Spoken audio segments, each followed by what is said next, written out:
We're going to go to foreign policy and international matters if we can. Before we leave that, did we hear the size of the fine? Phil Elliot is over here in this section, and Phil Elliot has a question for Senator McCain. Phil? Yes, Senator McCain. How will all the recent economic stress affect our nation's ability to act as a peacemaker in the world? Well, I thank you for that question, because there's no doubt that history shows us that nations that are strong militarily over time have to have a strong economy as well.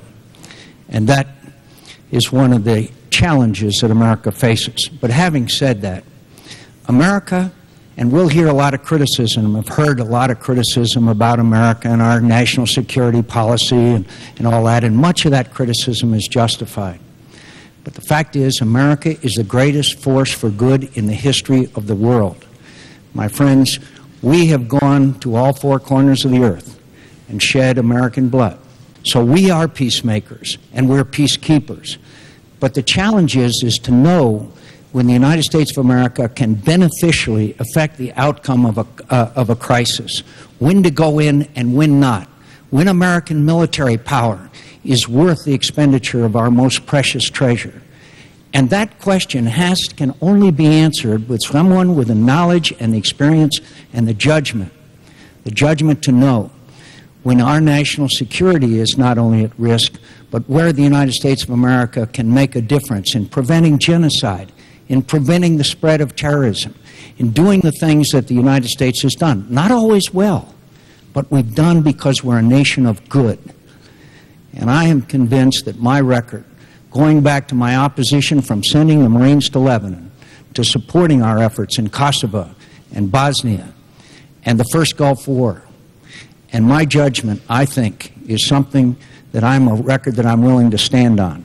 Senator Obama was wrong about Iraq and the surge. He was wrong about Russia when they committed aggression against Georgia. And in his short career, he does not understand our national security challenges. We don't have time for on-the-job training, my friend.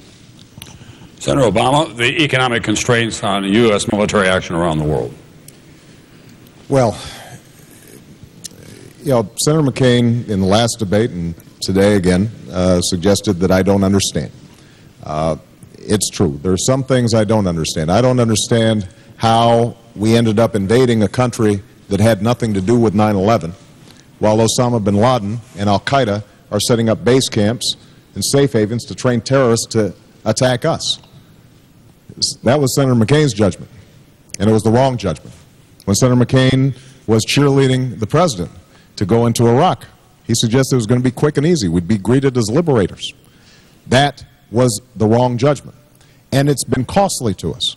So one of the difficulties with Iraq is that it has put an enormous strain, first of all, on our troops, obviously, and they have performed heroically and honorably, and we owe them an extraordinary debt of gratitude.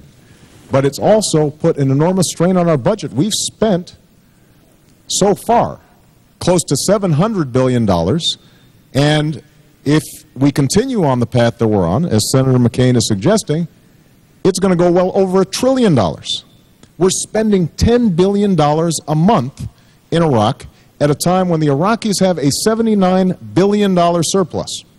$79 billion.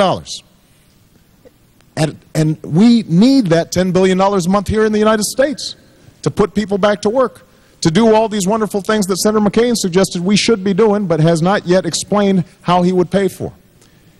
Now, Senator McCain and I do agree. This is the greatest nation on earth. We are a force of good in the world.